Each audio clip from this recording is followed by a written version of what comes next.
أعوذ بالله السميع العليم من الشيطان الرجيم بسم الله الرحمن الرحيم الحمد لله رب العالمين وبه نستعين وصلى الله على محمد وآله الطاهرين وعلى الله عليهم أجمعين من الآن إلى قيام يوم الدين آمين رب العالمين. Quelques leçons tirées de Nahj al-Balagha, la 13e partie, ça sera la dernière pour l'instant. Bon, j'ai pas d'autre chose sur Nahj al-Balagha à vous dire. Et d'ailleurs, j'ai terminé les vidéos que j'avais déjà préparées. Donc actuellement, j'aurai pas d'autres vidéos à vous proposer pour l'instant. Bon, vous savez très bien que ça m'est déjà arrivé depuis ces 2-3 ans que je fais des vidéos. Donc c'est pas une évidence que la semaine prochaine je fais une autre vidéo si j'ai pas de sujet. Bon, après j'arrive toujours, alhamdoulilah, à trouver d'autres sujets qui n'ont pas été traités. Mais pour l'instant, je me contente de cette vidéo, qui va être assez longue d'ailleurs, qui sera sur l'importance de la prière, as-salat.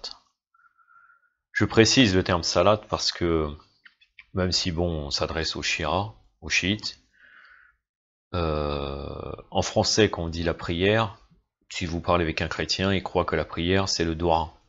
Parce que lui quand il prie, il fait une invocation, il fait, comme vous savez, il fait comme ceci, comme nous on fait ça, et pour eux la prière ça peut être le doua aussi. Donc le terme salat est important. Le terme salat, c'est comme vous savez très bien avec les génuflexions, les prosternations, etc., etc., la position debout. Donc là, je parle vraiment de l'importance de la prière de salat, pas du doua. L'imam Ali alayhi salam nous dit dans le sermon 199, précisément la première partie du sermon, dans Nahj al-Balagha bien sûr, obligez-vous constamment à l'accomplissement de la prière et demeurez-y fidèles, priez le plus souvent possible et recherchez par la prière la proximité avec Allah, car elle est prescrite aux croyants à des moments déterminés. Elle est prescrite aux croyants à des moments déterminés, c'est une référence à un verset coranique, qui est précisément le verset de sourate An-Nisa, la sourate des femmes, la sourate numéro 4, le verset 103, la fin du verset. أعوذ بالله السميع العليم من الشيطان الرجيم إن الصلاة كان على المؤمنين كتاب الموقوت صدق الله العلي العظيم.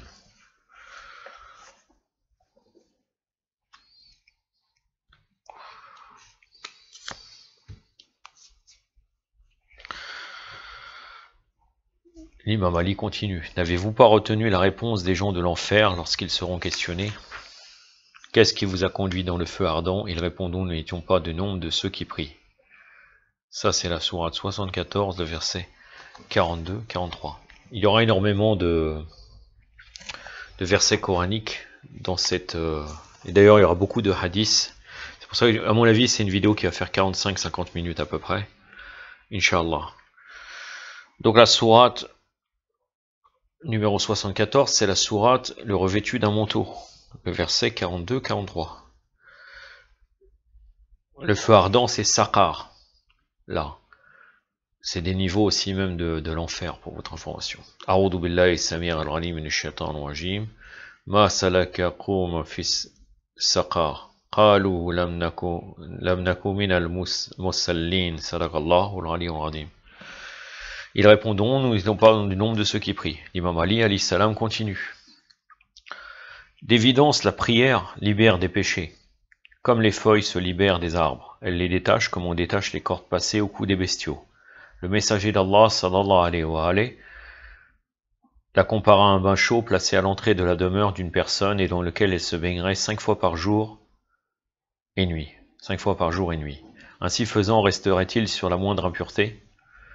Son droit est reconnu par des hommes parmi les fidèles qui ne s'en laissent pas distraire ni par les séductions des biens matériels, ni par l'amour des enfants ou des richesses. Allah, le glorifié, dit, des hommes que nul négoce et nul troc ne les distrait du souvenir d'Allah, de la prière, de l'aumône. Vous allez voir, ça c'est très important, parce que ce verset, précisément, concerne les Ahlul Bayt. C'est pour ça que l'imam Ali, alayhi salam, par la suite, il parle effectivement du prophète, sallallahu alayhi wa alayhi. C'est-à-dire pour faire quand on comprend, on n'a pas l'habitude de cela, on pourrait comprendre que là, on parle des êtres humains, les croyants normaux, mais réellement, les fidèles au sens ultime, c'est les Ahlul Bayt. Le verset concerne en particulier les Ahlul Bayt. Bien sûr, il peut être orienté d'une manière plus générale, mais ce verset, si vous cherchez dans le commentaire, vous allez trouver que des hommes que nul négoce et nul troc ne les distrait du souvenir d'Allah, de la prière, de l'aumône, c'est les Ahlul Bayt. C'est la sourate 24, le verset 37. La sourate Nour, la sourate de la lumière.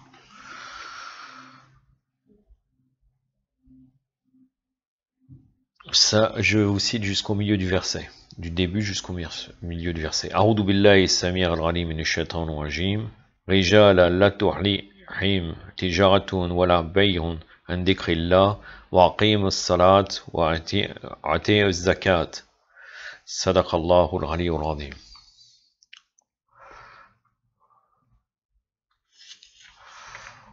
D'ailleurs, pour vous, là le verset 37, mais dans le verset 36, qu'est-ce qu'il est dit? La lumière resplendit dans les maisons qu'Allah a permis d'élever, où elle évoquait son nom, le glorifie matin et soir. Où est-ce que la lumière resplendit? Chez les Ahlul Bayt, alayhi salam. Ça confirme ce que je vous disais. Des hommes que nul négoce et nul troc ne les distrait du souvenir d'Allah, de la prière et de l'aumône, même après avoir reçu l'assurance divine. Là, vous allez voir, l'imam Ali, alayhi salam, nous parle directement de Ahlul Bayt. Il fait le lien du prophète et de Ahlul Bayt, de toute façon, là le prophète. Même après avoir reçu l'assurance divine d'être accueilli au paradis, le messager d'Allah, sallallahu alayhi wa alayhi, s'attachait fortement à l'accomplissement des prières en vertu de la parole d'Allah, le glorifié, ordonne la prière à ta famille et persévère toi-même dans la prière.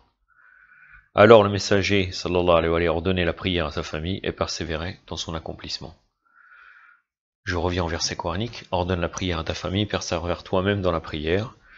C'est le verset de la sourate 20, le verset 132. Donc là, c'est la sourate Taha. Taha qui est un des noms du prophète sallallahu alayhi wa alayhi. C'est que le début du verset, le verset 132. A'udhu billahi samir al-ghalim minash shaitanir rajim. Wa'mur alaka fi bis salat wastadbir alayya.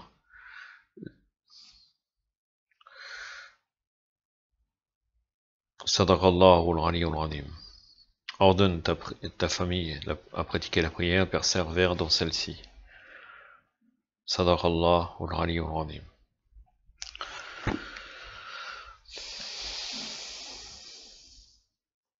J'en ai terminé avec le passage qu'il y a dans Nahj al-Balagha Sharif. Je vais vous lire maintenant des hadiths qui concernent cela. Concernant les références des hadiths, c'est comme précédemment dans une autre référence. Donc ce que je vais utiliser, je n'ai pas précisément le numéro du hadith, le numéro avec la référence précise, mais je vais vous renseigner sur le réellement. Ça a été pris d'où? Ça a été pris de la plupart. Hein. Bon là c'est une compilation de hadiths qui ne traite pas de la prière, mais là j'utilise les trucs, quelque chose sur la prière, mais là, les ouvrages de référence, qui à mon avis vont tomber éventuellement dans ça, Mizan al-Hikma, Usul al-Kafi, Ruh al-Hikam, Nahj al-Balagha, Tuhaf al-Uqul, qui est pris, hein, c'est les hadiths, c'est que des références très sérieuse. Mani al-Arbar de Shir Sadour, Kitab al-Khisal, Ilal al-Shara'i, Uyun Arbar al-Rida, Man la yadur al-Faqih, Kitab al-Burhan, fi Tafsir al-Quran, Misbah al-Shari'a, etc., etc. Mais là, c'est pris de cela. Hein. Donc, c'est des références vraiment sûres. Même si, bon, nous sommes en train de traiter de la prière, on n'est pas en train de regarder la chaîne de transmetteurs ou autre. Donc, en fait, j'avais pris des notes et j'avais tiré comme conclusion quelque chose. En réalité, par rapport à la prière, si on regarde les conditions vraiment importantes de la prière, on pourrait dire divisé en trois quand nous sommes dans les hadiths. L'importance que pour l'agrément de la prière, le fait que Allah Azza wa Jalla accepte la prière, il faudrait bien sûr croire à wilaya de Ahlul Bayt, de l'imam Ali alayhi salam et des imams, sinon la prière ne sert à rien. Vous allez retrouver un ou deux hadiths dans ce que je vais vous lire qui va dans ce sens-là. Et la présence du cœur, sans la présence du cœur, nos actes sont invalides, c'est-à-dire ils ne sont pas acceptés vis-à-vis d'Allah, et d'autant plus la prière. Quand nous faisons le takbir d'introduction, quand on dit Allahu Akbar, il y a une symbolique.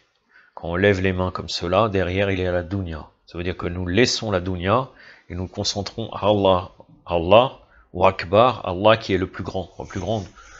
Toute chose, même si on dit la yursaf, ça veut dire qu'il y a d'autres versets. Si vous cherchez dans le Kafi la définition d'Allah Azzawajal, on peut dire Akbar min kulli shay, mais en même temps Laysa kamisli shay, ça veut dire il est plus grand que toute chose, mais en même temps c'est pas une chose. À des moments donnés, suivant les hadiths, les imams alayhi salam ont accepté que certaines personnes, suivant leur niveau, disent qu'il est plus grand que toute chose, et en même temps, il y a d'autres disciples qui disaient qu'il n'est pas descriptible. Les imams leur ont dit, il n'est pas descriptible, il n'y a pas de shay. On ne peut pas dire Allah, il est plus grand que toute chose. Mais dans un certain niveau, pour certaines personnes, c'est acceptable. Les imams alayhi salam, suivant avec qui il parlait, ils pouvaient accepter cette définition-là, même si elle est fausse, en vérité. Car Allah, laysa kamisli shay, il n'est pas une chose. Donc pour être plus grand qu'une chose, il faudrait qu'il soit une chose, la plus grande des choses. Ce n'est pas le cas. El Mohem, une des symboliques donc de fait de dire Allahu Akbar, ça veut dire qu'on doit délaisser tout et nous sommes avec Allah. Je sais très bien, moi, que c'est très difficile. Si on arrive à faire 2 rakas de ce type dans notre vie, peut-être que, Inch'Allah, nous pourrons accéder au paradis. Mais la présence du cœur est fondamentale. Il faut travailler sur cela et revenir. Entre autres, vous savez, dans Sourate An-Nas, qu'est-ce qu'il est dit? A'udhu billahi samir al-alim minash shaitanir rajim. Qul a'udhu bi rabbin nas, malikin nas, ilahin nas, min sharril waswas al-khannas. Min sharril waswas al-khannas. Al-khannas, c'est un shaitan. D'après les Ahlul Bayt, il existe ces définitions-là, qui revient. Ça veut dire que vous l'enlevez du takbir, vous dites A'udhu billahi samir al-alim minash shaitanir rajim. Et ce shaitan, dès qu'on va sortir de la présence du cœur dans la prière, il revient. Donc après, il faut encore faire attention. Al-Khannas, il est là pour ça, il fait des allées et venues. Tu te concentres, tu dis A'udhu billahi samir al-alim minash shaitanir rajim. Dès que tu as une faiblesse, il revient. Pour nous perturber dans la salat, c'est son rôle. Donc la présence du cœur. Troisièmement,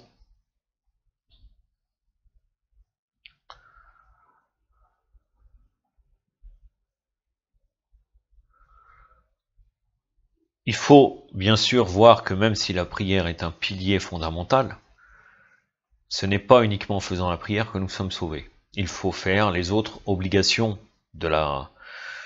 il faut faire les autres obligations qui appartiennent à l'islam. Le zakat, le khomous, le siyam. C'est-à-dire on ne peut pas délaisser, on ne peut pas se dire je me concentre sur la prière, je fais rien d'autre. L'islam c'est, on dit shumouliya, la globalité. Il faut appliquer, c'est un mode de vie. Donc on ne peut pas se permettre de dire moi je suis concentré sur la prière, je ne fais pas autre chose. Ça c'est important. Vous allez trouver ce type de choses dans les hadiths que je vais vous citer.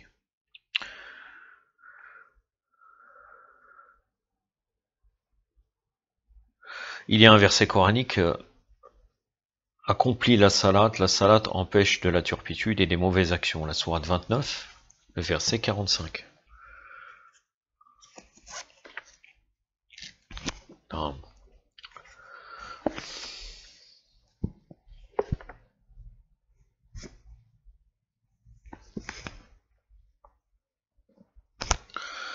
Normalement, je suis censé mettre un 29.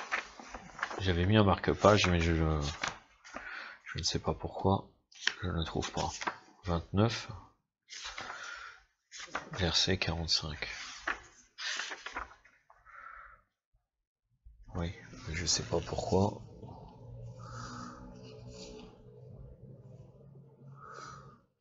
Allahumma salli ala Muhammad wa ali Muhammad.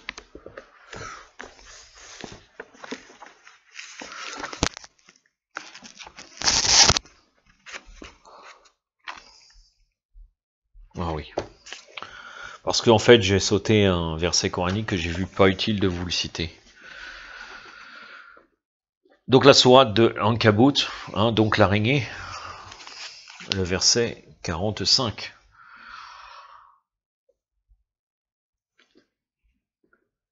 C'est au milieu du verset. A'udhu billahi sami' al-alim minash shaitanir rajim. Inna as-salata tanha 'anil farsha wal munkar. Sadaqallahu al-aliyyul azim. J'ai oublié d'une partie du verset puisqu'il était dit accomplis la prière. Donc je recommence. A'udhu billahi sami' al-alim minash shaitanir rajim. Wa aqim as-salata inna as-salata tanha 'anil farsha wal munkar. Sadaqallahu al-aliyyul azim. Accomplis la salat empêche de la turpitude et des mauvaises actions. Sourate 29, verset 45.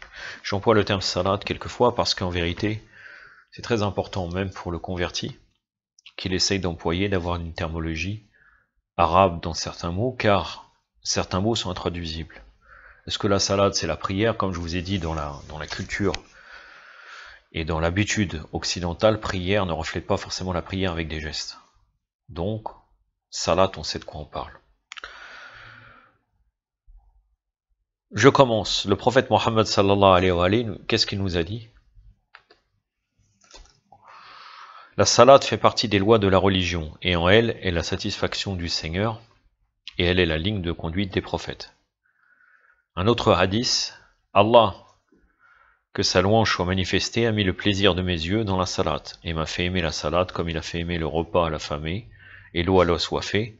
Cependant l'affamé est repu lorsqu'il a mangé, et l'assoiffé est désaltéré lorsqu'il a bu. Alors que moi, je ne suis jamais rassasié de la salat.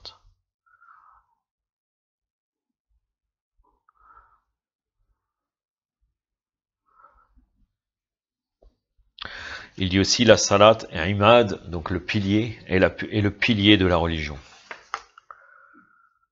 L'imam Ali non, pardon, il reste encore un hadith du prophète sallallahu alayhi wa sallam. Le prophète sallallahu alayhi wa sallam a dit, pas de salat pour celui qui n'obéit pas à la salat. L'obéissance à la salat est que tu t'écartes de la turpitude et des vilaines actions. Donc la prière éloigne des choses, des turpitudes et des choses blâmables, mais en même temps, il faut que toi-même tu fasses un effort pour t'éloigner. Inch'Allah, Allah Azza wa Jal t'aidera pour t'éloigner en faisant ta prière correctement. L'imam Ali alayhi salam nous dit, la salat est une forteresse contre les assauts du shaitan. La salat fait descendre la miséricorde, al-Rahma. Celui qui vient à la salat en connaissant sa réalité est pardonné.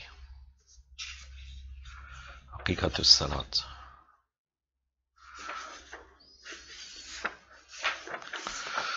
L'imam Ali alayhi salam nous dit aussi, les 5 salats sont une expiation pour les péchés qui ont pu être commis durant les intervalles qui se passent entre elles, et c'est ce qu'Allah dit, certes les bienfaits effacent les méfaits. Le jour de la résurrection, le prophète Mohammed sallallahu alayhi wa sallam nous dit maintenant, le jour de la résurrection, la première chose qui est vérifiée dans l'action du serviteur est sa prière. Si elle est acceptée, on regarde autre chose. Et si elle n'est pas acceptée, on ne regarde rien de son action. Bien sûr, avec le wilaya, vous allez trouver je vais relever un ou deux hadiths sur le fait qu'il faut le wilaya, bien sûr. On regarde la prière, mais la wilaya qui fait partie de la croyance fondamentale est regardée aussi. C'est-à-dire tu peux faire bien ta prière, mais si tu ne crois pas le wilaya, ça ne te sert strictement à rien. En admettant même que, admettons, tu es convaincu de la prière chiite, c'est-à-dire que tu es un bakri, et tu fais la prière comme un chiite parce que tu crois qu'ils ont raison. Le soujoud, tu crois au kunut parce que chez vous aussi, chez les mukhalifines, il y a le kunut, hein, après il y a des divergences, à la tusso ou pas, etc. Mais ils ont le kunut. Donc toutes les choses de toute façon qu'on trouve dans notre salat, on peut la retrouver chez les mukhalifines. Admettons que tu fais ta salat comme les shiras. C'est pas suffisant. Tu dois croire à l'wilaya. Donc ce hadith doit être mis en relation avec les hadiths qui parlent de l'wilaya.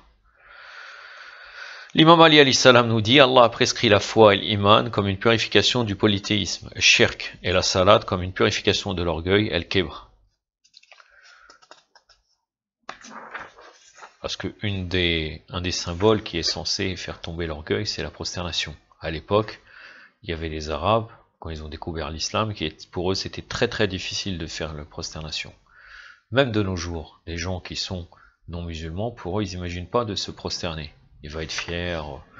Quelquefois, dans la culture même occidentale, il y a des choses qui sont étonnantes, comme par exemple, on dit l'homme, il pleure pas, donc quelqu'un, même il perd toute sa famille, il va se retenir de pleurer, etc., etc. Des choses vraiment qui n'ont aucune valeur en vérité. C'est des soi-disant de l'orgueil de je sais pas comment, je vais pas faire sous-joue, je vais pas pleurer, etc., qui n'ont aucune valeur en réalité. L'imam Ali alayhi salam nous dit, le Moussalli bénéficie de 3 mérites. Les anges l'entourent avec empressement depuis ses pieds jusque dans les hauteurs du ciel. La piété, al-bir, l'enveloppe de la tête jusqu'aux pieds. Allahumma salli ala Muhammad wa ali Muhammad. Excusez-moi, comme d'habitude, hein, bon, c'est pas dans toutes les... Parce que j'aime pas brancher mon ordinateur avant que la batterie est déchargée, parce que comme vous le savez très bien, ça use l'autonomie, le fait de se brancher, alors que la batterie n'est pas déchargée. Donc là, comme elle a été déchargée, a été presque déchargée, mais je pensais quand même faire un petit peu plus de temps. Donc je me suis branché maintenant. Allahumma salli ala Muhammad. De toute façon, je reviens, je vous répète le même hadith, comme ça, vous ne perdez rien. Donc l'imam Ali alayhi salam nous dit, le Moussalli, donc celui qui fait la prière, bénéficie de 3 mérites. Les anges l'entourent avec empressement depuis ses pieds jusqu'en les hauteurs du ciel. La piété, elle bire l'enveloppe de la terre jusqu'aux pieds, et un ange est à sa droite et un à sa gauche. Alors s'il détourne son regard, le Seigneur, béni exalté soit-il, dit, te détournes-tu vers un meilleur que moi, ô fils d'Adam? Si le Moussalli savait à qui il s'adresse, il ne se détourne pas. Voilà. Encore, là, comme je vous avais dit, hein, je vous ai cité les 3 axes principaux dans les hadiths. Là, c'était le deuxième point, la présence du cœur. Là, tu détournes ta tête. Allah Azza wa Jalla est présent. Et il lui dit, te détournes-tu vers un meilleur que toi, que moi, ô fils d'Adam? Si Moussalli savait à qui il s'adresse, il ne se détourne pas. Là, il détourne son regard, il peut. Effectivement, ça peut être dans un sens qu'il va bouger la tête, il va regarder ailleurs. Beaucoup de gens, malheureusement. Au lieu de regarder dans les endroits de prosternation, ou bien éventuellement fermer les yeux pour avoir la présence du cœur, il regarde à côté, il s'occupe des autres, etc. Malheureusement, on voit ça même quand on regarde la chaîne Karbala TV, Karbala et même ailleurs. Des fois, ils sont au premier rang, derrière celui qui dirige. Je crois l'autre, le batterie, là, Abdelhadi Karbala, si je ne me trompe pas, il s'appelle, qui invite les ennemis de Ahlul Bayt pour faire les manches au Omar dans Maqam. Subhanallah. Et c'est toi qui diriges la prière, parce que la politique, parce que etc. Quel est ton rapport avec le Maqam de l'imam Ali pour diriger? Allah Kulihal, on ne va pas faire cette... El Mohem, les gens qui suivent derrière, regardent à côté. Donc là, ce hadith, on peut le dire, voilà, tu regardes à côté, ou bien tu détournes ton regard, tu n'es plus ton regard avec Allah, tu es orienté vers quelque chose, tu penses à Dunya, tout ça. Donc ça rentre aussi dans le sujet de la présence du cœur.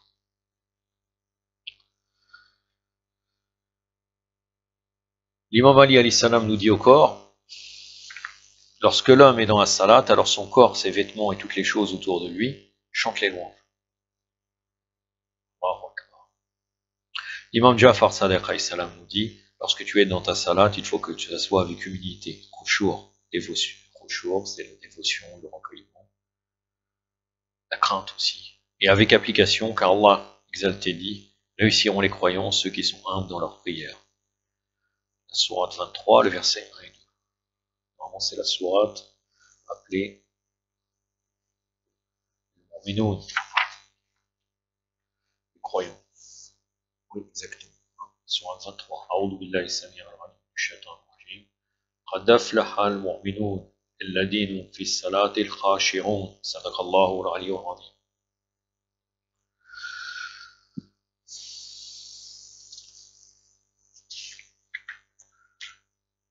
De son côté, le prophète Mohammed sallallahu alayhi wa sallam nous dit, le khushu', c'est tawadur, l'abaissement, l'humilité, la modestie, dans la salat.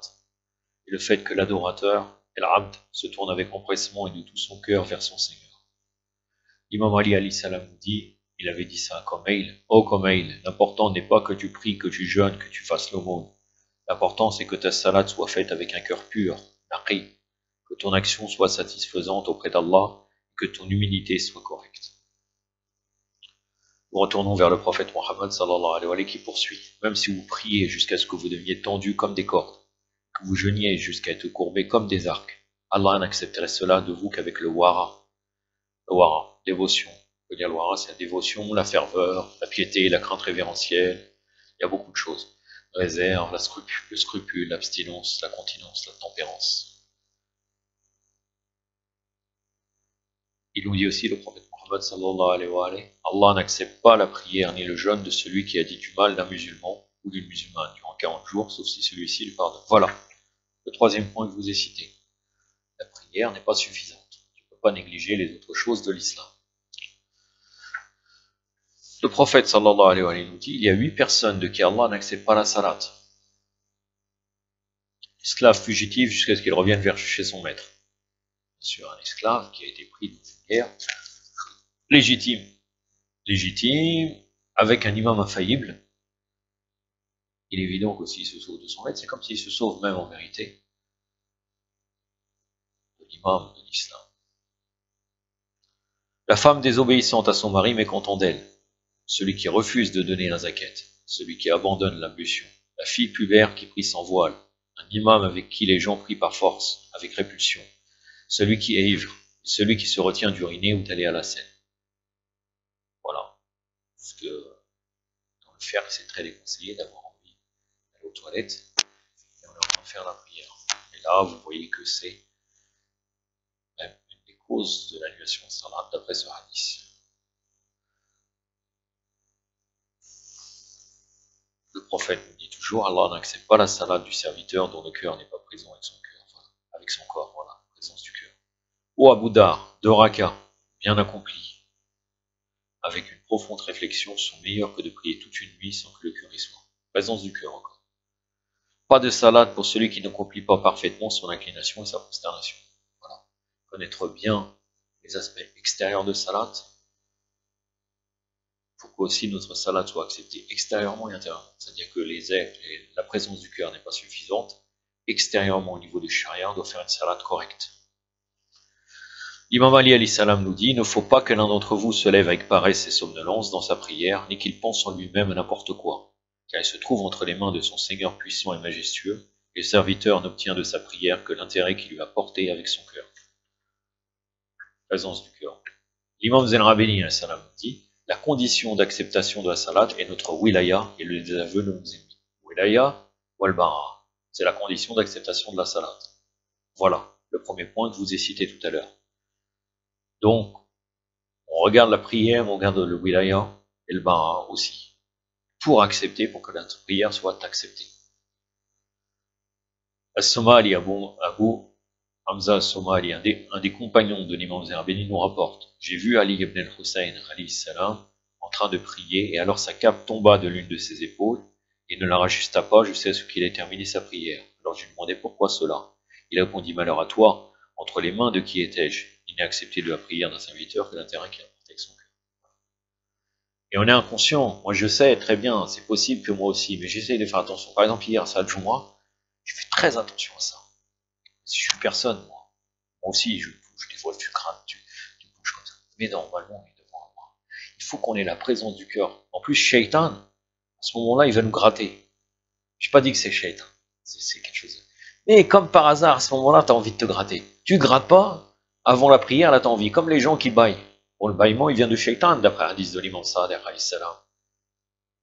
Donc on pense à Allah, on pense qu'on est avec Allah. Essayons de ne pas bouger de ça. De ne pas bouger du tout. De bouger juste pour nos actes. Ça ne veut pas dire, dans le faire, les actes, les gestes qui ne modifient pas la prière, les actes légers, c'est autorisé, tu bouges légèrement comme ça, tu fais ça, tu vois. C'est-à-dire, pour que les personnes, et le critère, c'est qu'extérieurement, quelqu'un voit que tu es en train de faire la prière, si tu bougerais légèrement.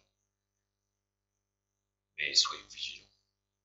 Par exemple, des fois, quelqu'un est debout, il va bouger ses jambes, alors qu'il ne reste pas longtemps. Tu n'es pas en train de faire la prière de l'Aïd avec la nuit de l'Aïd de Fatima Az-Zahra, par exemple, avec les 4 rakas, 2 et 2, où tu récites 100 fois debout, Surat Tawhid, à chaque raka. Là, oui, effectivement, tu vas bouger, mais là. Et à ce moment-là, comme par hasard, on a envie de bouger. Vous voyez? Imam Zain al-Abidin a fait tomber sa cape, il n'a pas bougé. Imam Baqir alayhi salam nous dit, tu n'obtiendras de ta salade que l'intérêt que tu auras porté dans ton cœur. Et si tu laisses errer tes pensées en la faisant, ou que tu sois négligent dans son accomplissement, elle se retourna pour te frapper la face. Imam Ja'far as-Sadiq alayhi salam nous dit, celui qui accomplit une salade de 2 rakas, en sachant parfaitement les paroles qu'il prononce, se retire en n'ayant plus de péché entre lui et Allah. Comprendre ce qu'on est en train de dire. Quelquefois, je sais que c'est difficile, on est étranger. Au moins, on doit comprendre l'essence de la prière. Quelquefois, des gens ont appris des sourates par cœur en étant petits parce qu'ils sont des musulmans, mais ils ne sont pas arabes, ils ne comprennent même pas ce qu'ils disent. Donc, c'est important de comprendre pour voir et encore penser à ce qu'on est en train de dire. Ça aide aussi la présence du cœur. L'imam Ja'far Sadiq alayhi salam nous dit, Allah ne châtie pas celui dont il a accepté une seule salat. Vous voyez?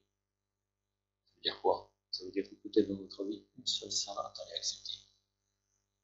Accepte. Allah il accepte ta salat, une de tes salats, tellement c'est très difficile. Tu fais une salat parfaite, une seule salat, il ne te châtiera pas. Il n'y a pas de salat pour celui qui n'a pas de zakat. Hein? Encore une fois, ne délaisse pas les autres obligations. L'imam Zain al-Abidin nous dit, quand il nous parle du droit de la salat,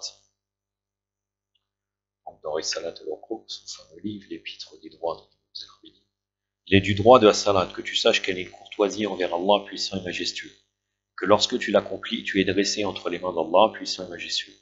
Aussi, lorsque tu sais cela, tu te tiens dans la position maqam du méprisable, el dalil, du misérable, el aqir, du désireux, du respectueux, du rempli d'espoir, du craintif, du pauvre malheureux, de l'implorant, du glorificateur, de celui dont il est entre les mains, dans la quiétude et le calme.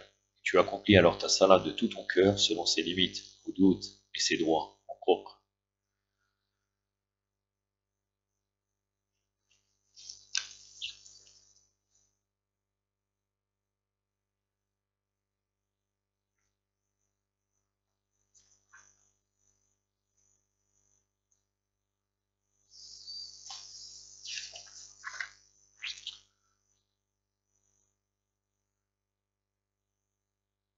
Voilà. Il y a une parole dans les Qama, comme vous savez très bien. On dit qu'elle est particulière à les Qama, donc après avoir fait l'Aden, et bien sûr, on dit bien les Qama. Les Qama, c'est tellement pratiquement une obligation, vous voyez ce que je veux dire. On dit Qad qamat as-salat, la salat est sur le point de commencer.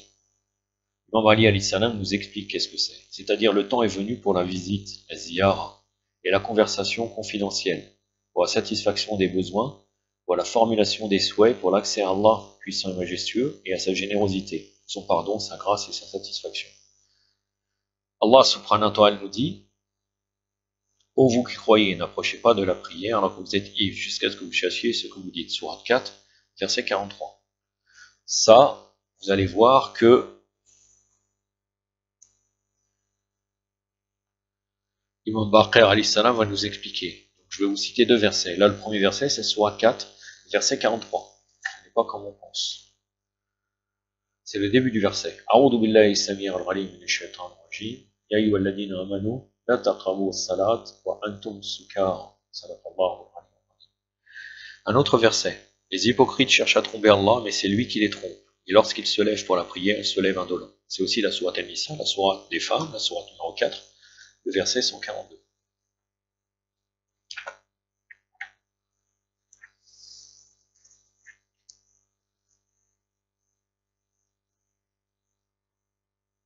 Jusqu'au milieu du verset. A'udhu billahi samir al-ghalim minash shaitanir rajim. Innal munafiqina yuhadiru Allah wa huwa hadirun wa idha qamu as-salat qamu qasala. Sadaqallah al-aliyyul azim. Donc, Imam Baqir alayhi salam, qu'est-ce qu'il nous dit au sujet du premier verset? N'approchez pas de la prière quand vous êtes ivre. C'est-à-dire l'ivresse du sommeil. Il dit, il y a en vous une somnolence, noise, lente, langueur, léthargie, sommeil, torpeur, etc.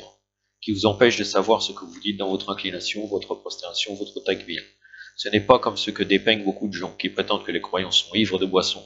alors que le croyant ne boit pas d'alcool et ne s'enivre pas. Et ne te lève pas pour la prière en étant indolent, somnolent, accablé, car ce sont les signes de l'hypocrite. Et alors Allah interdit aux croyants de se lever pour la salat pendant qu'ils sont ivres, c'est-à-dire de sommeil.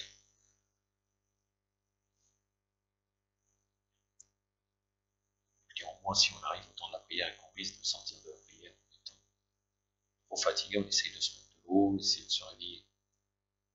Par contre, si on a beaucoup de temps, admettons qu'au début du temps du dehors, on est très fatigué, si on pense vraiment que ça va influer notre prière, faisons une petite sieste. Au bout d'une heure, on se réveille et puis on fait la prière. C'est pas grave. L'essentiel, le plus important, d'avoir la présence du cœur. Si au début du temps, tu ne peux pas l'avoir, t'attends un petit peu, tu fais ta prière après.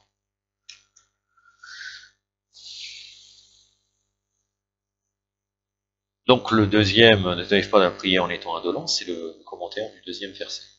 Les hypocrites cherchent à tromper Allah, c'est lui qui les trompe parce qu'il se lève en prière, se lève indolent.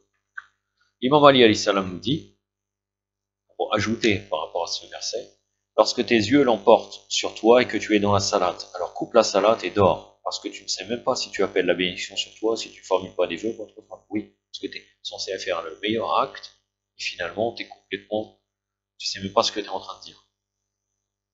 Et ta prière n'est même pas acceptée. Donc, repose-toi et reviens. Puis revenons vers la parole d'Allah, qui dit, malheur à ceux qui prient en étant négligents dans leur prière. J'ai beaucoup de versets, ça va être un peu lourd, donc je vais vous les juste les citer en français. Donc, ce verset, c'est Sourate 107, versets 4 et 5. Je vais revenir en arabe. Notre verset, ceux qui sont assidus dans leur prière, ceux-là sont les héritiers. Sourate 23, versets 9 et 10. Imam Ali nous commente ces versets.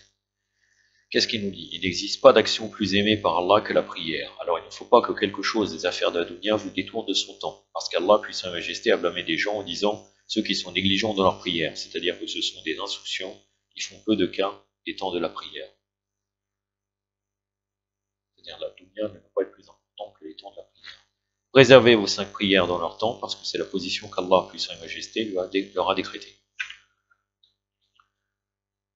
Nous poursuivons en compagnie de l'imam Ja'far Saleh qui nous dit la supériorité du début du temps de la prière sur la fin est comme la supériorité de l'au-delà sur la dunya. Pour chaque salat, il y a 2 moments, le premier et le dernier. Le premier moment est le meilleur, il ne faut pas que quelqu'un prenne le dernier des 2 moments comme temps, sauf avec un motif, parce que le dernier moment est fait pour le malade, pour l'indisposé, pour celui qui a une excuse.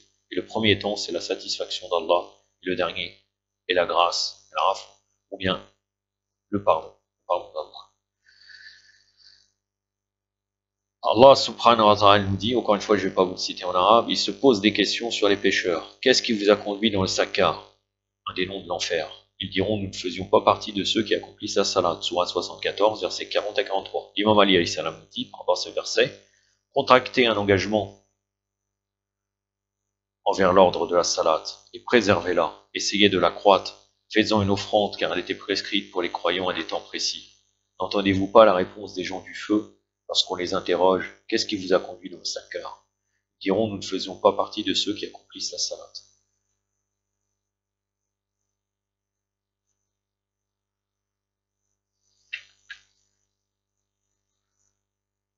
Imam Ja'far Saleh dit,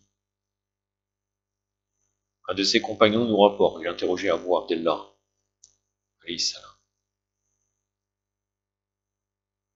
pourquoi l'adultère n'est-il pas appelé kafir? C'est-à-dire celui qui fait l'adultère. Alors que celui qui abandonne la salat est appelé kafir. Et quelle est la preuve de cela? Imam Ja'far Saleh répond, il répondit parce que l'adultère est ce qui lui ressemble. Fait cela dans un moment où la passion, shahawat, l'a vaincu. C'est-à-dire il est vaincu par passion, oui. Peut-être il ne veut même pas faire zina, mais il tombe dans le zina. Et celui qui abandonne la salat ne le fait que par mépris envers elle. Imam Ali alayhi salam nous dit, le détournement du regard dans la salat est une filouterie de Satan. Là, on vient dans un hadith qui nous parle de la présence du cœur. Est une filouterie de Satan. Alors gardez-vous du détournement des regards dans la salat, car Allah béni et exalté se tourne favorablement vers son serviteur lorsqu'il accomplit la salat. Mais s'il détourne son regard, Allah béni et exalté dit, ô fils d'Adam, de qui te détournes-tu? Il dit cela par 3 fois. Et s'il se détourne une 4e fois, Allah s'écarte de lui. Le prophète Mohammed sallallahu alayhi wa sallam a dit, le plus voleur des voleurs est celui qui vole sa prière, c'est-à-dire qu'il n'accomplit pas parfaitement.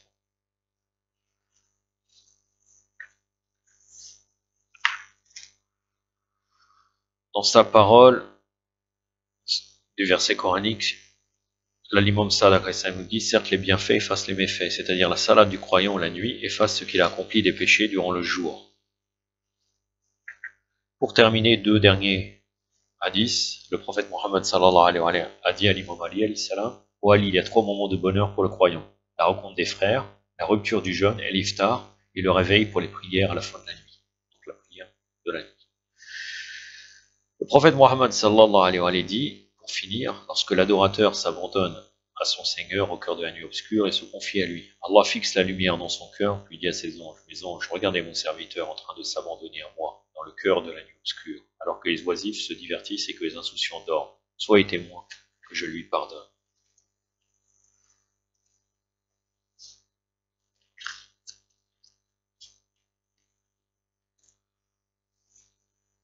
J'en ai terminé avec cela, comme je vous ai dit précédemment, je n'ai pas de vidéo prévue, donc quand j'en aurai, je reviendrai parmi vous, bien sûr, je ne vous oublie pas, et que je pourrai vous partager une vidéo, je la ferai, Inch'Allah. Pour l'instant, ce n'est pas d'actualité, peut-être que la semaine prochaine, il n'y aura pas de vidéo. يكتفي بهذا القدر وصلى الله على سيدنا محمد وعلى آله وصحبه الطاهرين والسلام عليكم ورحمة الله